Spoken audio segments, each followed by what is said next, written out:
Welcome, sports fans, to another episode of Sports with Ed. In this show, I'll be talking about the Masters, the NBA draft, the Lions, and a little bit about a few other things. However, I want to start out this segment before I get into the meat of it by wishing everybody happy Veterans Day, especially all the veterans, and thank you for serving our country. Appreciate your service. I'm going to lead off this segment by discussing the Masters, of which round one begins tomorrow. Because of the pandemic, Augusta National decided to move the Masters, and I'm assuming in conjunction with the PGA, to November, which I think was a little bit extreme. I think October would have been late enough. However, temperatures in Georgia, from what I understand tomorrow, are supposed to be about 80 degrees, which would be right about on a warm day what it would be in April when the Masters are normally played. However, one thing that could be a factor, much like when it is played in April, is the weather. From what I have heard, and I haven't heard a ton about this yet, nor have I had a chance to research this, there is a good chance for rain, I'm assuming either tomorrow or sometime throughout the tournament. I'm not exactly clear on that. If and when I become clear on that, which may not be today, I will let all of you know if you don't find out firsthand prior to that. With that having been said, U.S. Open champion Bryson DeChambeau has been touted as the odds-on favorite. Why? Because he dominated Winged Foot. Okay, I give him credit for dominating Winged Foot. But the thing is, and while I won't say anybody can win a major, there is a difference between winning a major and winning two majors. I don't know throughout the history of golf what percentage of those who have won a major have gone on to win a second. However, if I had to guess, I would say it couldn't be more than about 70% at most. And I'm not taking anything away from Bryson DeChambeau. I just wonder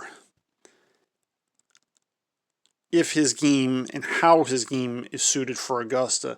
And you can make all the adjustments that you want, but from what I heard from Andy North today on ESPN is that his short game at Augusta has not been good. And without that, there's no way you're going to win, period.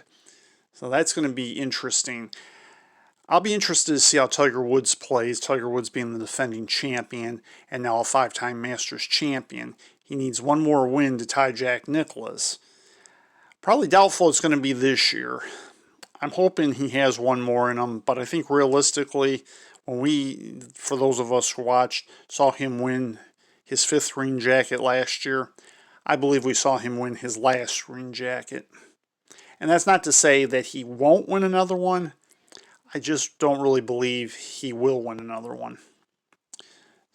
And Phil Mickelson's been touted, but again, Phil Mickelson would be the oldest golfer to ever win the Masters, and he would be about 3.5 years older than Jack Nicklaus was when he became the oldest person to win the Masters. I don't see that happening either.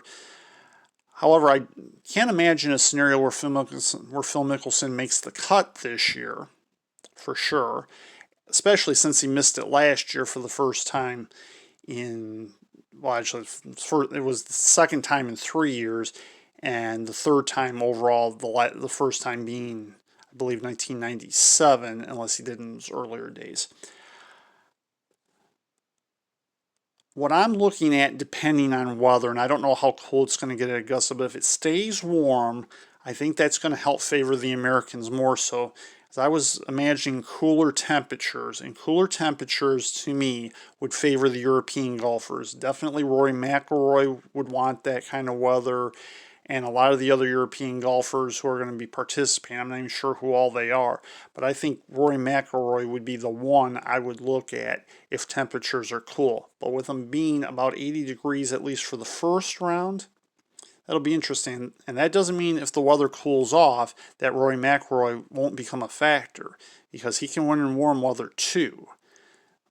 However, I think the warmer the weather, the more it's going to favor the Americans any Australians, albeit there's only ever been one Australian to win the Masters, and any South African players who may be playing, such as such as former champion Carl Schwartzel.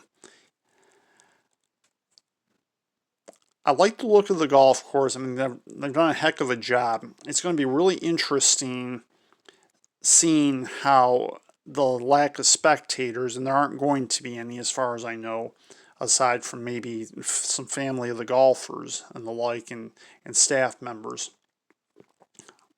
are going to affect players like Tiger Woods and others who are used to crowds.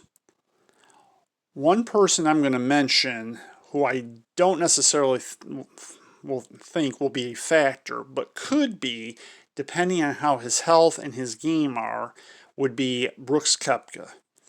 He's had a lot of momentum when he hasn't been injured. He did fairly well last year, but the crowd, as well as Tiger Woods' play, kind of took him out of the tournament a bit. And then he started making enough mistakes that helped clear Tiger Woods' path to victory. But without a crowd, Brooks Koepka may very well be a person to keep your eye on. Again, I think considering everything that's happened, it's amazing that the Masters is going on at all. I think it'll be on schedule next year. But this is going to be very interesting to see, and see how the players react and how the weather is and the like. In the next segment, I'm going to discuss the NBA draft a little bit, and I'm going to talk about something that the Pistons had mentioned in relation to it. Stay tuned to Sports with Ed on Ed's Sports Channel.